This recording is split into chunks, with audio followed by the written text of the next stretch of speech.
Seguimos con la serie de la cruz a la corona. Y ya Pastor Jimiro nos predicó acerca del desierto. Pastor Costa nos habló acerca de lo horrendo a lo lindo, a lo poderoso. Y Pastor Edwin nos habló de la última cena del Señor, donde pudo compartir con todos sus discípulos. Pero en esta mañana vamos a compartir acerca de el Getsemaní. Y es que el Getsemaní es un lugar de encuentro, un lugar de intimidad. Pero en esta mañana vamos a ver cómo ese lugar se convierte en un lugar de agonía. Y es conocido como el lagar de Dios. Vaya conmigo al libro de Marcos, capítulo 14, versículo 32 al versículo 42.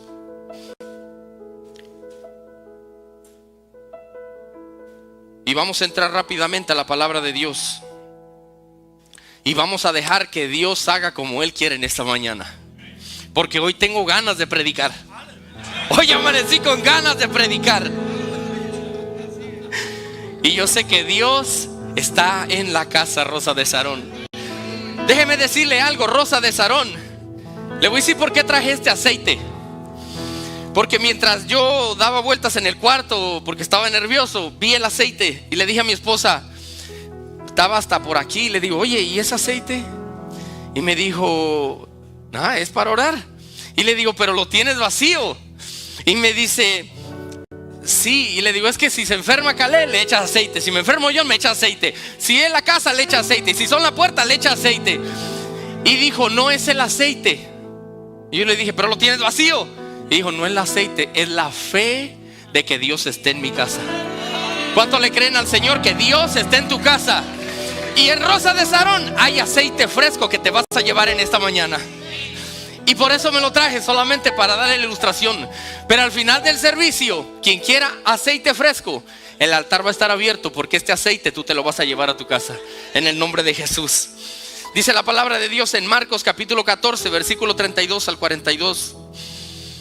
Vinieron pues a un lugar que se llama Getsemaní, y dijo a sus discípulos, sentaos aquí, entre tanto que yo oro. Y tomó consigo a Pedro, a Jacobo y a Juan, y comenzó a entristecerse y a angustiarse. Y les dijo, mi alma está muy triste hasta la muerte, quedaos aquí, velad. Yéndose un poco adelante, se postró en tierra y oró, que si fuese posible, pasase de él aquella hora. Y yéndose y decía, Abba Padre, todas las cosas son posibles para ti. Aparta de mí esta copa, mas no lo que yo quiero, sino lo que tú. Vino luego y los halló durmiendo. Y dijo a Pedro, Simón, ¿duermes? ¿No has podido velar una hora? Velad y orad para que no entréis en tentación. El espíritu a la verdad está dispuesto, pero la carne es débil. Otra vez fue y oró, diciendo las mismas palabras. Al volver otra vez los halló durmiendo, porque los ojos de ellos estaban cargados de sueño, y no sabía qué responderle. Vino la tercera vez y les dijo, dormid ya y descansad. Basta, la hora ha venido. He aquí, el Hijo del Hombre es entregado en manos de los pecadores. Levantaos, vamos. He aquí, se acerca el que me entrega. Cerremos nuestros ojos y hacemos una oración. Padre, te damos gracias. Tu palabra ha sido leída. Es tu palabra la que produce vida, Señor amado. Arrópanos en esa unción que hace que esta predicación sea poderosa, transformadora y edificadora. Espíritu Santo, remueve toda distracción en esta hora por el poder de tu palabra. Y oramos, Dios mío, que no hay nada debajo del cielo ni del sol que haya de ser manifestado ante tus ojos. En esta mañana, mientras predicamos con poder y con denuedo, oramos que tu presencia escudriñe el corazón de alguien, y que esta palabra sea sembrada y que produzca mucho fruto, porque eso hablará de la iglesia que tiene aceite fresco, y esa iglesia se llama Rosa de Sarón. Te damos gracias en el nombre de Jesús. Dale un fuerte aplauso al Señor si tú lo crees en esta mañana. Puede tomar asiento. Hablar del Getsemaní es hablar del lugar donde Jesús tenía intimidad con el Padre. Pero hay lugares en la Biblia donde el cielo parece detenerse, y el Getsemaní en ese momento era ese lugar. El Getsemaní era uno de ellos. No era un monte alto como el Sinaí, ni un templo lleno de gloria, ni una escena de multitudes. Es un huerto silencioso de noche donde solamente se escuchaba el crujir de las ramas y el peso del alma del Hijo de Dios, que estaba a punto de enfrentar algo que nadie había enfrentado en esta tierra. Este pasaje nos abre una ventana íntima al corazón de Jesús. Y es que aquí Jesús enfrenta la hora más oscura antes de la cruz. Aquí se libra la batalla que definirá la salvación del mundo. Es aquí donde se revela la obediencia perfecta de nuestro Señor Jesucristo. Y dice: no lo que yo quiero, sino lo que tú quieras, Señor. Getsemaní nos confronta en esta mañana, amada iglesia, porque hay algunas preguntas que quiero que las tengas presentes. ¿Qué hacemos nosotros en la hora de la presión? ¿Oramos o dormimos? ¿Buscamos la voluntad del Padre o escapamos de ella? Hoy, al entrar en este huerto sagrado, no venimos como espectadores, sino hemos venido como discípulos. Discípulos con un corazón enseñable, dispuestos a aprender a velar, a orar y a rendir la voluntad delante del Padre, igual como Jesús lo hizo en esta mañana.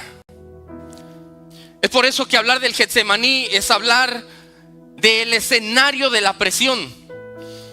Es por eso que también traje este aceite, porque la etimología de la prensa o el lagar de Dios, en el antiguo ciudad donde Jesús andaba, habían muchos artesanos que hacían aceite. Y qué interesante que, viendo la etimología del Getsemaní, proviene de una palabra aramea que significa prensa de aceite. Y es que era necesario que Jesús pasara por ese sufrimiento para que más adelante viéramos lo que Jesús iba a recibir. Y es que hay una metáfora que habla acerca de esta olivo. Pero antes de entrar a esa metáfora, los artesanos usaban esta piedra, se llama lagar, donde echaban los olivos y le daban vuelta a la piedra para que la piedra machucara y aplastara los olivos, de tal manera que los olivos hacían como una masa gris, como un engrudo. Y ese era uno de los primeros procesos que tenía que pasar el olivo. Y después de que estaba aplastado, roto, quebrantado, lo ponían en un tubo que tenía un plato de metal abajo y uno de metal arriba. Quitaban el de metal arriba y ponían como canastas en el tubo y echaban de esa pasta en cada una de los platos. Y así ponían otro plato y ponían la masa, y ponían otro plato y ponían la masa, para después ponerle el otro plato y comenzar a prensarlo, porque era necesario que fuera prensado para que el aceite pudiera salir extra virgen. Ese era uno de los pasos que hacían los artesanos para poder sacar el aceite que hoy nosotros tenemos. Pero qué interesante que la metáfora habla de que así como la aceituna debe ser triturada bajo una inmensa presión para producir su aceite, era necesario que el Hijo de Dios también fuera llevado a este huerto para ser prensado por el peso del pecado y de la ira divina de Dios. Mira lo que nos dice Isaías 53, versículo 5. Y aquí aclara porque es su palabra la que miles de años atrás o cientos de años atrás siempre habla evidencia de lo que Jesús dijo. Eso sí iba a cumplir. Y es que dice el versículo 5: mas Él herido fue por nuestras rebeliones, molido por nuestros pecados. El castigo de nuestra paz fue sobre Él, y por su llaga fuimos nosotros curados. Era necesario que para que hubiera sanidad había tener que pasar por la prensa. Jesús era inevitable que viviera esos momentos de angustia. Es por eso que el Getsemaní se detiene en ese momento, porque la ira de Dios estaba concentrada en los pecados de la humanidad. Y vamos a ver cómo Jesús tenía temor y expresa estas palabras y dice: mi alma está muy triste hasta la muerte. En el versículo 34 dice: mi alma está muy triste hasta la muerte. Y hay dos palabras aquí que vienen del griego, que es ektambeo, que comenzó a asombrarse. Eso indica un pavor repentino, como si hubiera algo aterrador que le erizara la piel. Y es que Jesús sabía lo que estaba enfrentando. Jesús nos enseña que no evadió la prueba, no evadió la prensa, no evadió el molino, no evadió nada de eso. ¿Sabes por qué, iglesia? Porque Jesús sabía que después del proceso venía la victoria más grande de la humanidad. Y es que la otra palabra es ademonio, que es una angustia profunda que sugiere una sensación de estar fuera de casa, un desosiego grave y una pesadez insoportable. Y es que no era para menos que Jesús se sintiera así en ese huerto. Si el huerto representaba un lugar de intimidad, un lugar de conexión entre el cielo y la tierra, cuando él hablaba con su Padre. Pero en ese momento los cielos habían cerrado. En ese momento la oscuridad más grande había caído, más oscura que esa noche en la que Jesús estaba en el Getsemaní. Y más que miedo a la muerte, Jesús sabía que el peso del pecado del mundo, el tuyo y el mío, iban a ser puestos sobre su espalda. Pero déjeme decirle algo, que Jesús no tenía temor porque tuviera miedo a los clavos. Jesús no tenía miedo a la cruz. Jesús no le tenía miedo a los romanos. Jesús no le tenía miedo a la corona de espinas. Y es que cuando hablamos de mártires o héroes que han enfrentado la muerte física, lo han hecho con valentía estoica. ¿Qué significa con valentía estoica? Que con voluntad propia y sin cederse ni hacer ningún movimiento, morían por Jesús. Vemos un Pablo, vemos un Pedro, vemos un Esteban. Esteban siendo apedreado, dice que lleno del poder del Espíritu Santo, solamente miró a los cielos y vio cómo los cielos se abrían, porque él sabía que Dios estaba con él. Y mientras los cielos se abrieron, él vio al Señor sentado en su trono. Y cuando él lo vio, él sabía que aunque muriera aquí, iba a abrir los ojos con el Señor. Él sabía que el Señor estaba con él y no lo había abandonado. A la diferencia de Jesús en este momento, Jesús, el mismo Padre, estaba haciendo justicia, porque él iba a cargar el peso del pecado de todos nosotros. ¿Por qué Jesús temblaba? Y es que Jesús temía lo que ningún mártir había enfrentado jamás: ser el objeto de la ira total del Padre. No era cobardía humana, era la repulsión santa ante el contacto del pecado. Y es que cuando vemos al Señor, que por voluntad propia se despoja de su trono, de su gloria, para venir a tomar forma de hombre, para tomar tu lugar y mi lugar, eso no tiene precio. Eso se llama que Él tomó tu lugar, porque Él no quería que lo que tú debías de haber pagado, Él lo iba a pagar por nosotros. Y es que Jesús sabía que la copa que se le estaba ofreciendo era la ira de Dios acumulada por todos los pecados. Pero hay buenas noticias, amada iglesia, en esta mañana, porque por el primer Adán entró el pecado, pero por el segundo Adán vino la salvación. Siempre que viene la prueba, siempre vendrá una salida. La oscura noche no dura para toda la vida. La oscura noche termina, pero llega el sol de justicia cada mañana. Y ese es el sol de justicia que nos alumbra cada mañana para decirnos: aunque estés en tu Getsemaní, no te olvides que yo he estado contigo. Porque Él tuvo que vivirlo para entendernos a nosotros. Pero nosotros nunca entenderemos el sufrimiento que Él pasó en ese Getsemaní, porque la ira de Dios es el castigo justo acumulado por todos los pecados de la historia. Es interesante porque Él sintió no solamente los pecados del Padre, pero sintió el abandono, porque Él estaba tomando tu lugar y mi lugar, para que tú y yo no pasáramos por esa condenación. Mira lo que nos dice Romanos 5:18.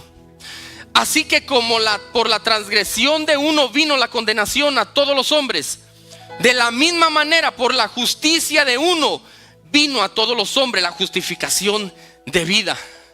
Porque el que esté en Cristo, nueva criatura es. El que esté en Cristo, aunque esté muerto, vivirá. no pasará de vida a la condenación, sino que se ha preparado un lugar para que la puerta sea Cristo Jesús, por la única que nosotros entremos. Pero también era del pecado imputado. ¿Qué es el pecado imputado? Es que alguien legalmente tome lo tuyo para pagarlo él. Y Jesús en ese momento nos habla 2 de Corintios 5:21, que Jesús estaba tomando ese lugar que a ti te corresponde, que a ti te correspondía y a mí. Y es que al que no conoció pecado, dice Corintios 5:21, por nosotros lo hizo pecado, para que nosotros fuésemos hechos justicia de Dios en él. Si hoy estás en victoria es gracias a él. Si hoy estás de pie ha sido gracias a él. Si hoy caminamos es gracias a él. Si hoy caminamos de pie es gracias a la misericordia de nuestro Dios. Y es que todo el infierno se había destilado en esa copa que se le había dado a beber. Pero qué interesante que Jesús en su humanidad nos enseña que en ese terror tan feo que sentí en el huerto de Getsemaní, hace un clamor, y un clamor interesante, porque no clama a un Dios todopoderoso, no clama al Dios divino que creó todas las cosas y que borre todas las cosas, sino que clama a su Padre, como un hijo que necesita rápidamente la atención de su padre. Y la palabra es Abba, Padre. Es una palabra aramea de un niño pequeño que le dice papá o papito. Es alguien que se siente desprotegido y necesita al Padre, necesita el abrazo de un padre. Ahí no estaba.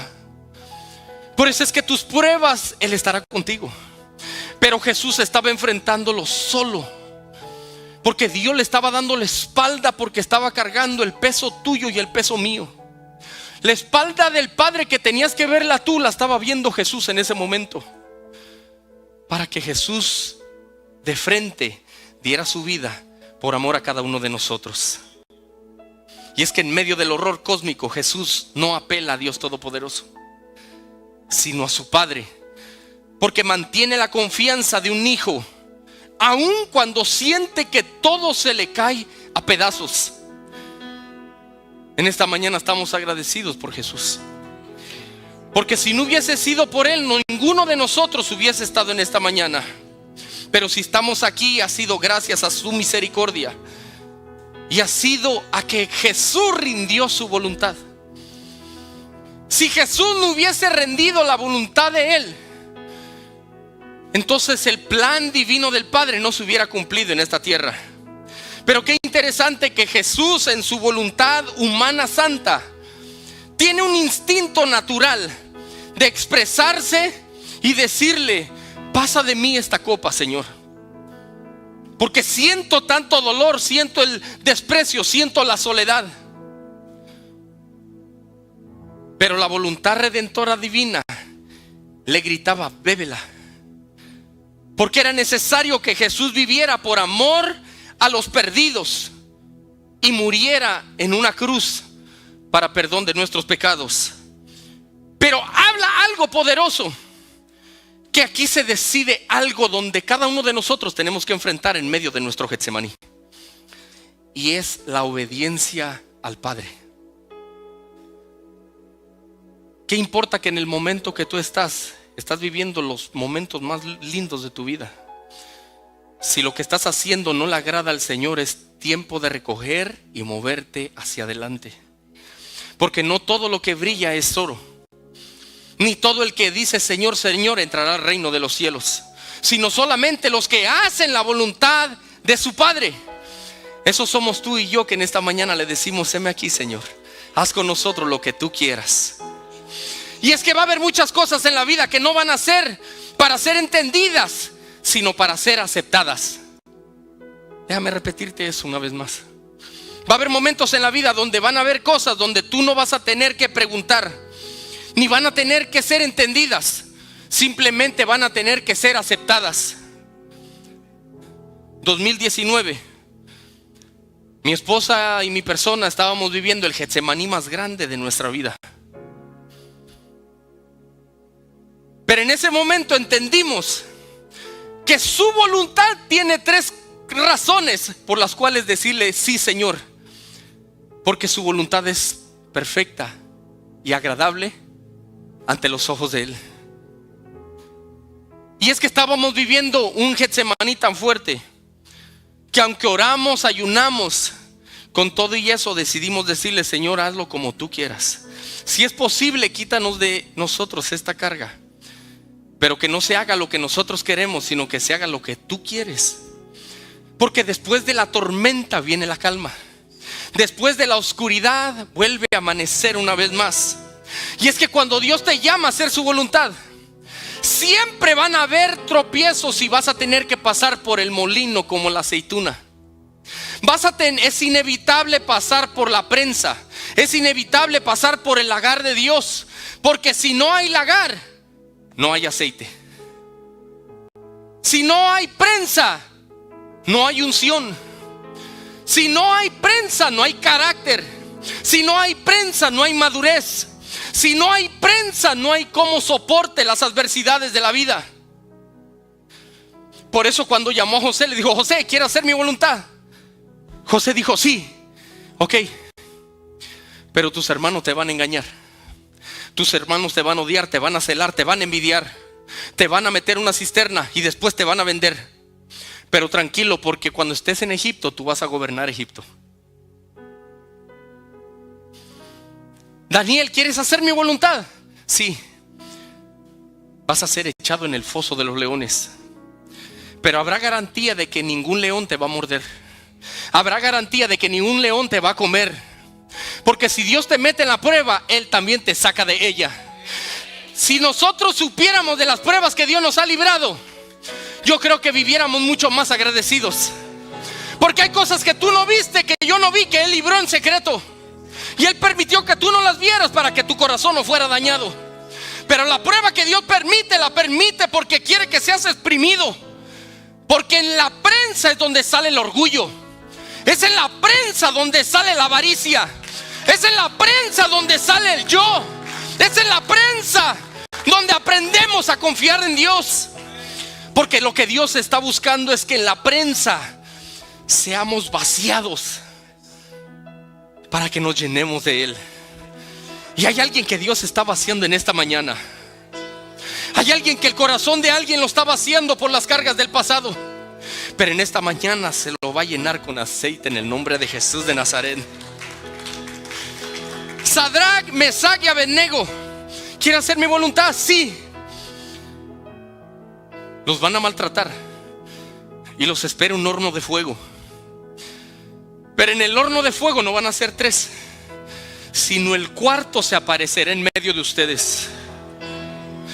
Porque cuando Dios te introduce a la prueba, Él se asegura de mantenerte firme.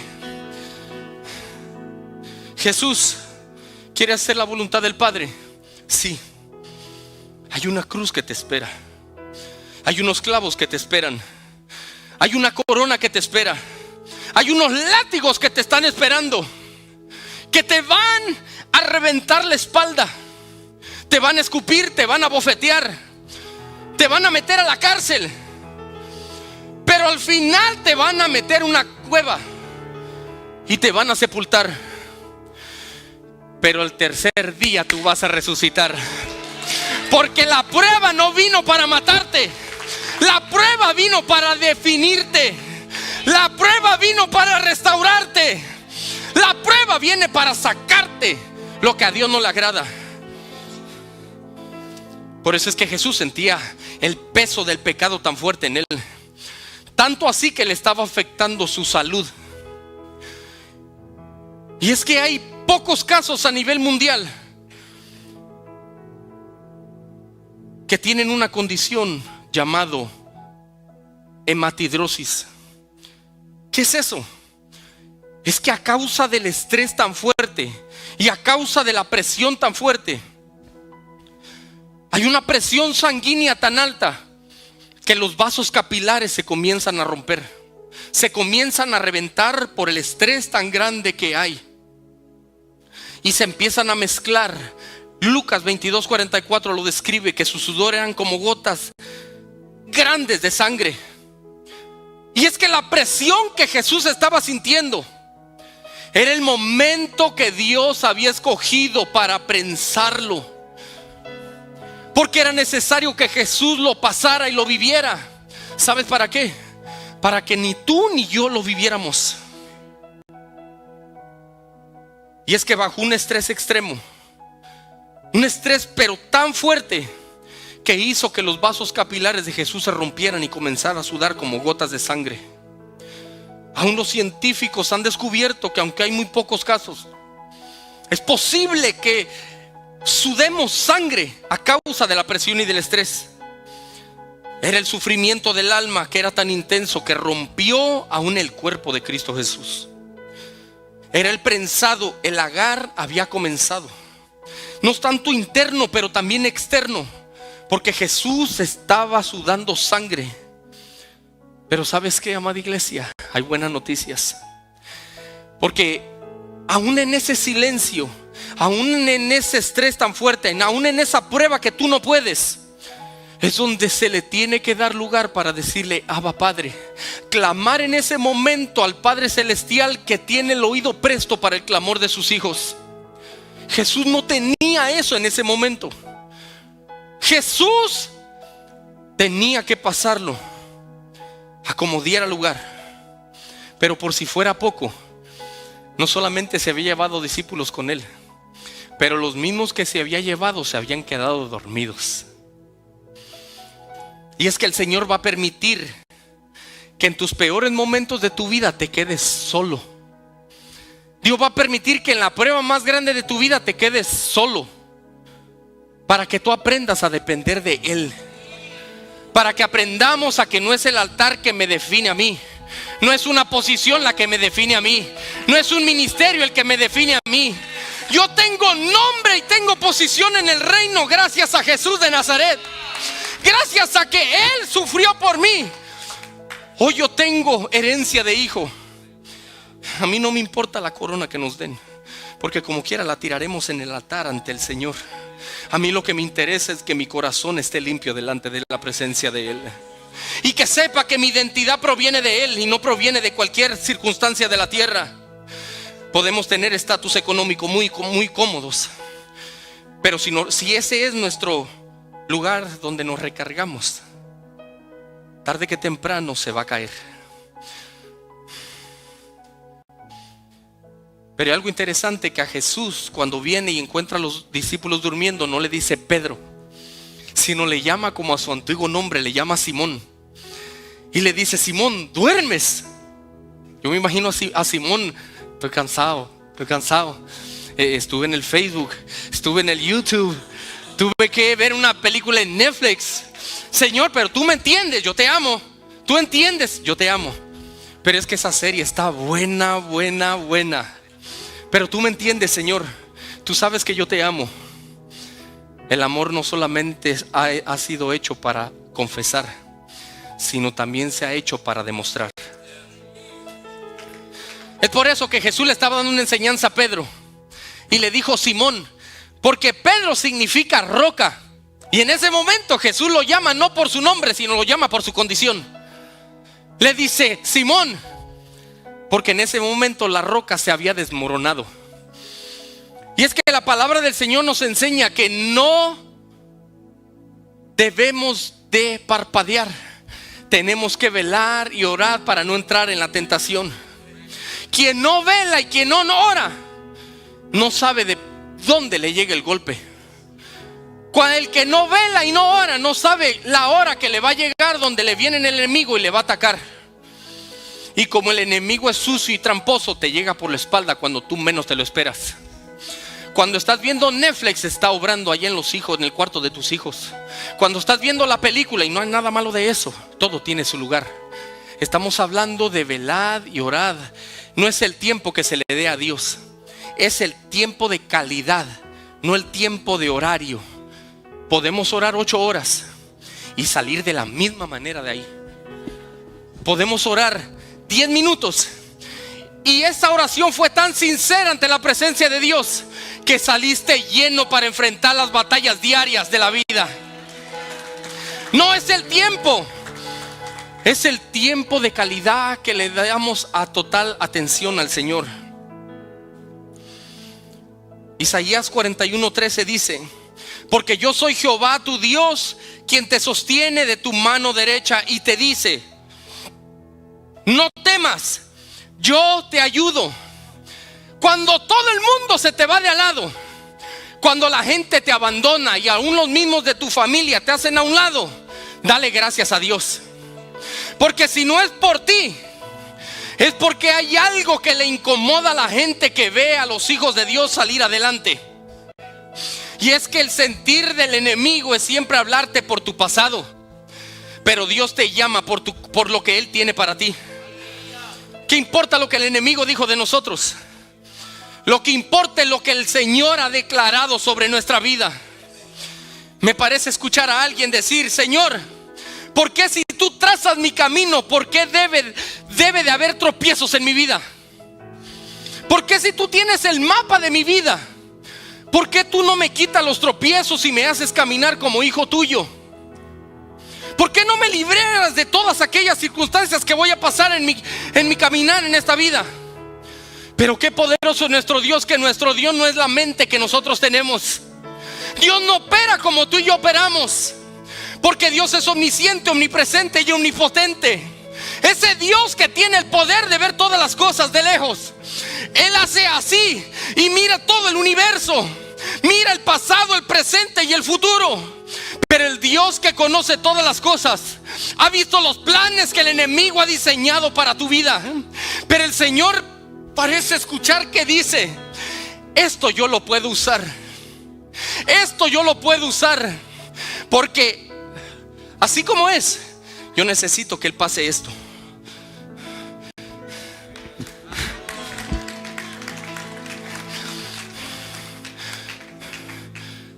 Yo voy a usar esto, esto también, esto no, porque esto va a atentar contra su vida. Pero aún si está atentando contra su vida, yo lo voy a liberar. Voy a permitir que pase esto. Voy a permitir que tropiece, porque necesito moldear su carácter. Voy a permitir que llore, porque necesito que tenga un cuero de cocodrilo, para que los vientos contrarios no vengan a definir quién eres tú, ni revelen en medio de la prueba cuál débil eres tú, sino con medio de la prueba vengan a revelar las tormentas cuán fuerte eres tú y tu Dios que te toma de tu mano derecha. Es por eso, amada iglesia, que si nosotros supiéramos cómo Dios opera, no nos daríamos cuenta por los tropiezos que hemos vivido que eran necesarios que pasáramos. Porque Dios ve desde lejos y dice: eso es lo que tú necesitabas, no es lo que tú quieres. Porque si te dejo ir de más, se te va la cabeza y piensa que tú eres el más grande. Y el único lugar que ocupa ese lugar se llama Dios. El único que ocupa el primado se llama Jesús. Es por eso que Dios permite que seamos exprimidos, que algunas veces ni se te diga gracias, que ni siquiera se te reconozca. ¿Sabes por qué? Porque Dios sabe que lo que el corazón carnal y humano y la mente carnal de uno está esperando es que me den la palmadita, que me digan: mira, tremendo. A Dios a la gloria. Cuando te vengan a decir así, a Dios a la gloria. ¿Sabes por qué? Porque el Dios que mira de lejos y mira las circunstancias es el que ya te dio la victoria. ¿Tú crees que si Dios supiera que la prueba va a acabar contigo, va a destruir tu familia, la va a permitir? ¿Tú crees que si Dios va a permitir, si supiera que la prueba te va a matar, Dios la iba a permitir en tu vida? No. Dios va a permitir la prueba porque necesita que seas moldeado. Dios va a permitir que estés en la prensa para que lo que salga de ti sea purificado. Es por eso que hay que atribuirle a Dios nuestras victorias. Es por eso que no hay que creernos que somos la última Coca-Cola, porque aquí el grande es Él. Tus victorias le pertenecen a Él. Mi matrimonio está intacto hasta el día de hoy porque Él lo sostiene. Mi familia está de pie porque Él la sostiene. Mi negocio está caminando porque Él lo sostiene. Hoy Rosa de Sarón está caminando porque Él la sostiene. Déjame decirte algo en esta mañana. No fueron tus fuerzas, no fue tu intelecto, no fueron tus largas noches de oración, no fueron tus 40 días de ayuno, no fue que alguien te habló, no fue que alguien te predicó, no fue que alguien te profetizó, no fue que alguien te ungió. Eso fue, si hoy estamos de pie, ha sido porque Dios me sostiene de su mano poderosa. ¿A dónde están los que están sostenidos de su mano? ¿A dónde están los que están sostenidos de su mano? 2020 Dios estuvo contigo. 2021 Dios no se apartó de ti. 2022 Dios permaneció fiel. 2024 Dios no te desamparó. Y 2026 Él no te va a desamparar. Porque con que contra ti se levante guerra, saldrá Él como poderoso gigante. Habrá alguien que lo cree en esta mañana. Habrá alguien que lo cree en esta mañana. Aleluya. Espíritu Santo, gracias. Espíritu Santo, gracias. Espíritu Santo, gracias. Él tiene que venir, Él tiene que permanecer, Él tiene que permitir que el silencio de los amigos llegue. Él tiene que permitir que el silencio de la familia llegue. Él tiene que permitir que el silencio de las amistades más cercanas no solamente hagan silencio, sino que te hieran.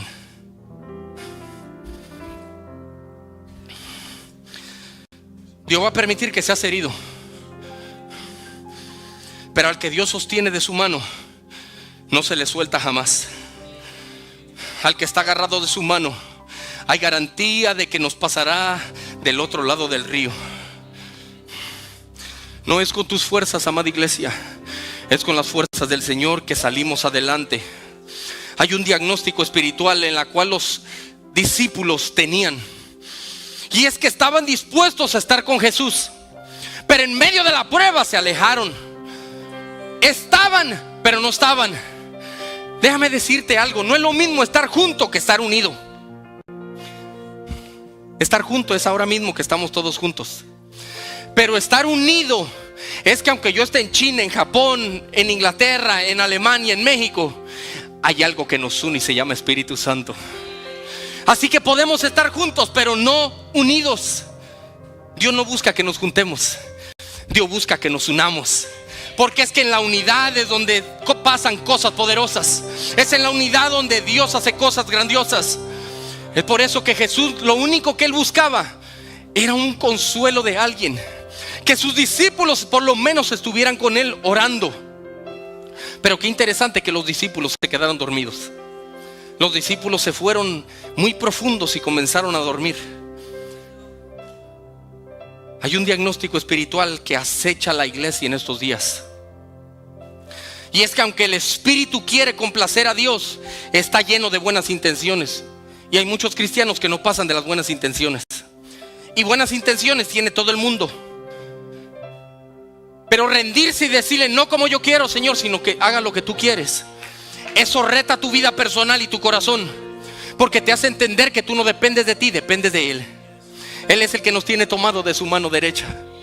Y el que te dice no temas, yo te ayudo. Ese es nuestro Dios que no nos desampara y no nos deja solos, amada iglesia. Dale un fuerte aplauso al Señor, que Él se lo merece. Él merece toda la adoración y toda la gloria. Pero qué interesante que la carne busca siempre la comodidad. En esta semana tengo que confesarle algo. ¿Cómo así, Pastor Zarate, si usted está predicando? Sí, lo voy a confesar. Me he estado levantando a las 3 de la mañana, 2 de la mañana, y en vez de irme a dormir otra vez, me pongo a orar. Y me quedo ahí orando un rato, y después me voy como Pedro. Pero tú sabes qué, no queda solamente en intención, queda en demostración de que yo necesito de Él, de que necesitamos como iglesia de Él. No solamente con la intención buena, sino con la decisión propia de decir que se haga tu voluntad y no la mía, Señor. La comodidad es muy linda. Una iglesia grande, muchas luces, una pantalla poderosa, unos mensajes, pastores que Dios usa poderosamente. Cualquiera está tranquilo. Pero cuando estás en tu Getsemaní, es ahí donde se revela la identidad de lo que tú eres. En el Getsemaní es donde se destapa el corazón de nosotros para ser pesado y puesto en una balanza. Si vas a hacer tu voluntad o vas a dejar que Dios haga la voluntad suya en ti. No podremos ser usados, amada iglesia, poderosamente, ni ser una iglesia relevante para estos tiempos, si en nuestro Getsemaní lo primero que hacemos es nos quedamos dormidos. Y en vez de velad y orad, decimos: hermano fulano, ¿puedes orar por mí? Oye, la estoy pasando fuerte, ¿puedes orar por mí? Hermana, usted va a ayunar, métame en su ayuno, métame en su oración. No hay nada malo con eso. Pero Dios está buscando un corazón que se entregue a Él. Nosotros no dependemos de las oraciones de la gente, aunque son poderosas. Porque yo he estado en situaciones que le digo: pastor Jimiro, necesito tu oración, porque es mi pastor y yo sé que su oración va a llegar y mi oración van a ser combinadas y Dios lo va a hacer.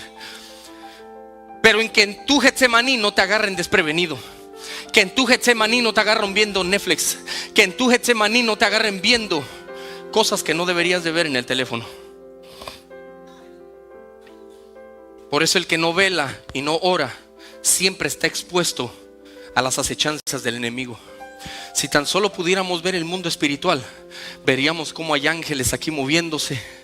Pudiéramos ver cosas que nosotros no podemos ver. Pero peor, en la casa pudiéramos ver los demonios que quizá caminan, o los ángeles que están dispuestos a defender una iglesia. Pero hay alguien que en vez de estar clamando está mirando tele. Alguien en vez de estar clamando está mirando el teléfono. Alguien en vez de estar clamando por misericordia está más preocupado y cómodo en otro tipo de cosas. Jesús oró 3 veces, amada iglesia, en el Getsemaní. 3 oraciones poderosas que cada una tiene un significado poderoso en la vida de nosotros. Y es que la primera oración, Jesús pide que se le pase de Él esa copa, pero que no se haga como Él quiere, sino que se haga según la voluntad de Dios. Y qué interesante que cuando encuentra a los discípulos durmiendo, Él sabe que literalmente ha quedado solo. Vuelve con la segunda oración y se somete a la voluntad de Dios. Pero otra vez vuelve y encuentra a los discípulos con los ojos cargados. Y la tercera resolución final es cuando dice: basta ya. Hay un silencio total entre Dios y los hombres, porque era hora de que se llevaran a Jesús. Mira qué interesante que Jesús no oró 3 veces por la copa para que Dios le diera una respuesta de quitársela, sino la respuesta fue la gracia para soportarla, no la eliminación de la prueba. Y es que aquí es donde Dios obra poderosamente en la vida de nosotros. Él no permite que tú salgas del lagar de Él hasta que Él nos asegure que tú estés bien armado. Dios no te va a sacar del lagar hasta que Él sepa que tú has estado puesto en la prensa y has dejado el yo a un lado. Algunas veces los impulsos de nosotros y las emociones nos traicionan y hacemos ver que es Dios cuando Dios no está. Y hacer eso es quitar la posición a Dios, cuando la única posición que a Él le corresponde es la de Él dice, yo lo hago. Él dijo, yo obedezco.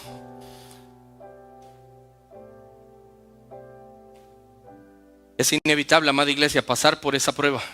Es inevitable pasar por ese fuego.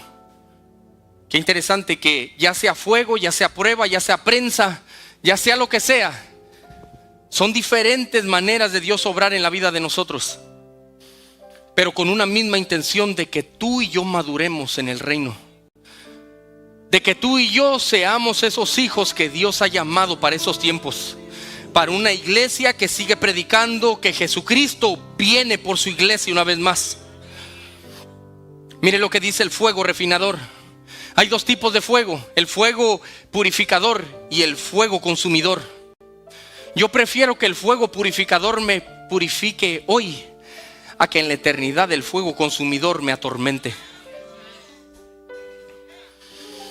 Un platero mantiene la plata en el fuego solo hasta que puede ver su rostro, su propio rostro, reflejo en el metal líquido. Qué interesante que ni un segundo más ni un segundo menos. Qué poderoso es esto, porque Corintios habla que somos vasijas, y cada vasija tiene que estar puesto en la rueda del alfarero. Y la rueda del alfarero no es sino para que Él nos dé forma. Pero qué interesante que el mismo fuego, escucha esto, el mismo fuego que endurece el barro es el mismo fuego que derrite la cera. El fuego no cambió, la persona fue la que cambió. Por eso es que cuando las vasijas están hechas y algunas veces tienen impurezas que el que la hizo no las vio, la mete en el fuego, y cuando están en el fuego se rompen. Dios no va a permitir que entres a tu fuego para que seas roto y seas quebrantado y seas avergonzado. Dios va a permitir que entres al fuego porque has sido moldeado por la mano de Él. Y cuando venga en medio de la prueba y en ese fuego abrasador, seas purificado como Sadrach, Mesach y Abednego, que el fuego no los pudo quemar. Esa es la prueba más grande que tú podrás vivir, pero que el Señor te va a librar de ella. ¿Sabes algo, amada iglesia? Hoy día la gente quiere ser usada por Dios, pero no quiere vivir el proceso. Hoy la gente quiere unción, pero no quiere pagar el precio. No me malentiendas, no es pagar el precio en mucho ayuno, en mucha oración. Es pagar el precio en rendirte tú y dejar que obre Él. A veces la gente dice: oh, tengo que orar mucho, tengo que ayunar mucho. Tienes que vaciarte más y tienes que dejar que sea Él y no tú. Cuando dejas que sea Él y no tú, entonces tú ves a Dios obrar. Pero cuando no entendemos eso, estamos en la prensa y nos duele y somos quebrados como esa vasija, porque viene la prueba y somos quebrantados. ¿Y por qué me pasó esto si yo pensé que estaba bien? Pensamos que estábamos bien. Una cosa es pensar que estás bien y otra que de verdad lo estemos. Hay una historia de una señora que le dicen: señora, pero usted siempre viene llorando y alguna vez la vemos triste. ¿A qué va usted a esa iglesia? No, yo voy a orar a Dios. ¿Y cuánto tiempo lleva orando? Muchos años. Pero ¿y por qué sigue? ¿Qué es lo que usted gana con tanto orar? Bueno, de hecho no gano. De hecho he perdido más de lo que he ganado. Deje de ir, señora, y sea feliz. He perdido el orgullo. He perdido la avaricia. He perdido los deseos de la carne. He perdido las malicias que me dominaban. Ahora ya no vivo yo, mas Cristo vive en mí. Por eso vivo apegada a la oración, porque lo que Dios está buscando es que velemos y oremos, para que ese fuego no sea un fuego abrasador, sino sea un fuego purificador y que te levante en medio de la prueba. Y es que es inevitable que venga la traición. Y Jesús la vivió en carne propia. Y es que mientras Jesús oraba, ya Judas lo estaba vendiendo.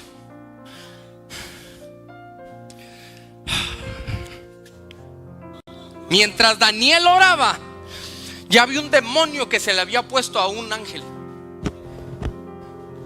Y el ángel, después de 21 días, le dijo: desde el momento que te dispusiste a orar, ya el mensaje venía de camino.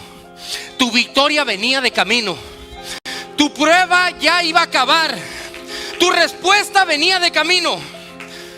Pero hubo un ángel, un demonio, un principado que se opuso. Y tardé 21 días. Pero lo poderoso no es que Dios lo haya escuchado. Lo poderoso es que en medio de la prueba Él haya soportado. En medio de su quebranto Él estuvo esperando. Él no dejó de orar ni dijo al tercer día: tú prometiste que me ibas a usar, Señor. Tú prometiste que iba a tener ministerio. Tú me hablaste, yo no me equivoqué. Tú dijiste que iba a ser usado por ti. Tú me dijiste que cosas grandes harías con mi familia. Tú me dijiste que lo harías una vez más. No se trata de la respuesta que venga de camino. Se trata de la actitud del corazón que tú tengas mientras esperas. Es por eso que Jesús no dejó de orar, aunque el que comió con él en la última cena ya estaba por allá vendiéndolo. Y es que cuando tú estés orando, ¿qué importa que los demonios se estén revolcando y estén planeando un nuevo ataque, una estrategia diferente para destruirte?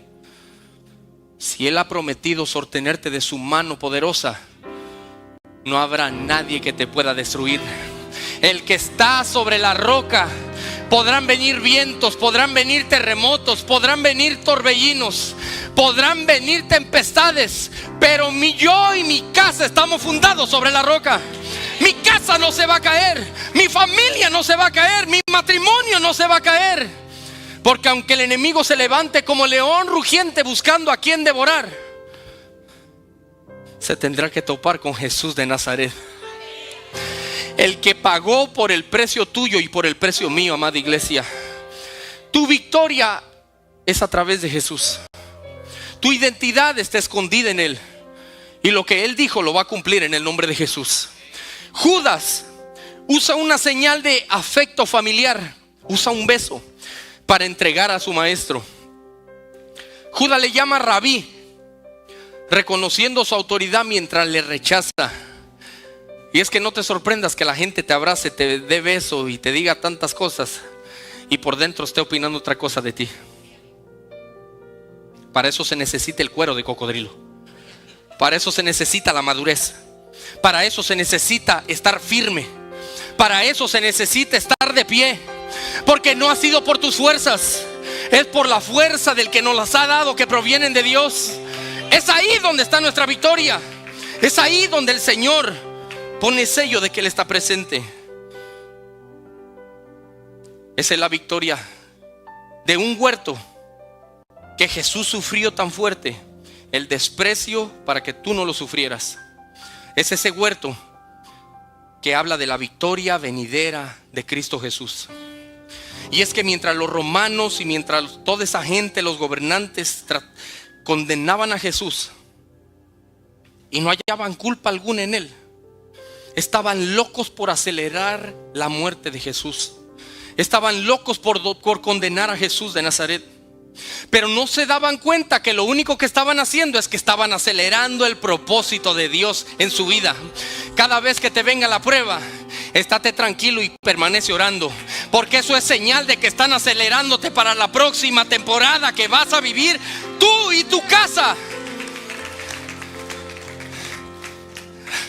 Son inevitables las pruebas, son inevitables los tropiezos, pero son una seña de que te están empujando a la próxima temporada. La batalla real no se ganó en el Calvario, sino en el Getsemaní. La cruz fue la evidencia solamente de una ejecución pública de la victoria de Jesús, que ganó en privado sobre sus rodillas. Él no huye del traidor, camina hacia él. Es por eso que la Biblia nos enseña que si alguien tiene algo contra ti, vaya si tú le pidas perdón. Porque el perdón y la honra no hablan de la persona a la que tú se lo das, hablan de la condición de nuestro corazón. Eso es cuando hemos pasado la prueba. Eso es cuando hemos estado en el agar de Dios y ya no somos una manteca gris, sino ahora somos aceite en las manos del alfarero.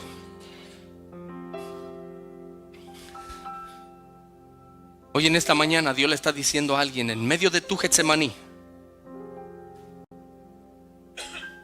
hoy se le termina el Getsemaní a alguien, porque aceite fresco va a fluir en esta mañana.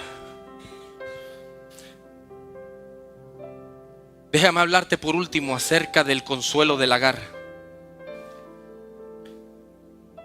Y es que nosotros tenemos un sumo sacerdote que puede compadecerse de nuestras debilidades, que es Cristo Jesús. Él sufrió la soledad para que nosotros nunca estemos solos. Él bebió la copa de la ira para que nosotros bebamos la copa de la salvación. Él tembló ante la muerte para que nosotros podamos enfrentarla con esperanza.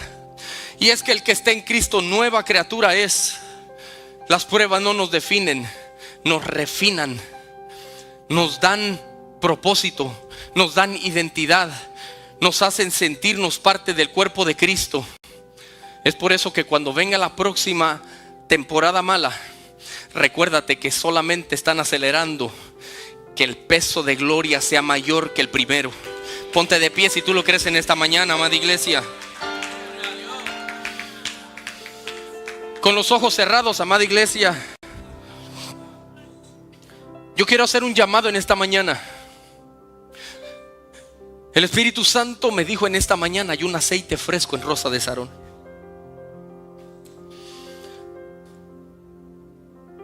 Ese aceite fresco es el que pudre el yugo. Ese aceite fresco es el que sana heridas. Ese aceite fresco es el que limpia.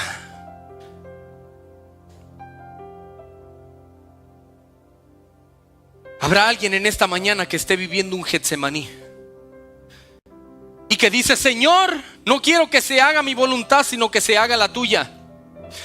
Habrá alguien que se atreve a decir: Señor, heme aquí, que no se haga tu voluntad sino la mía. Si ese eres tú, pasa al frente. Si ese eres tú, que quieres que la voluntad de Dios se haga viva en tu vida, porque te has cansado de batallar con tus propias fuerzas, es tiempo de decirle: Señor, heme aquí. Aunque me metas en el lagar y sea exprimido, yo quiero que saque lo mejor de mí. En medio de la soledad, yo sabré que tú estarás conmigo, Señor, como poderoso gigante. Espíritu Santo, te damos gracias en esta mañana. Con los ojos cerrados, amada iglesia, y tus manos levantadas a Dios. Él está aquí en esta mañana y Él se está paseando, porque tu Getsemaní llegó a su final. Las pruebas no vinieron para matarte, vinieron para definirte como un verdadero hijo de Dios. Porque aunque andamos en el mundo, no caminamos como el mundo, sino que tenemos identidad de reino. Y hoy en esta mañana Dios le dice a alguien: tú no estabas solo, tú no estabas sola. Espíritu Santo, gracias. Espíritu Santo, gracias. Espíritu Santo, mientras adoramos a Dios, el grupo de adoración, Él está aquí. Y hay una brisa apacible donde el aceite fresco se está derramando en el nombre de Dios. Espíritu Santo, gracias por tu presencia. Espíritu Santo, gracias por tu presencia. Espíritu Santo, gracias.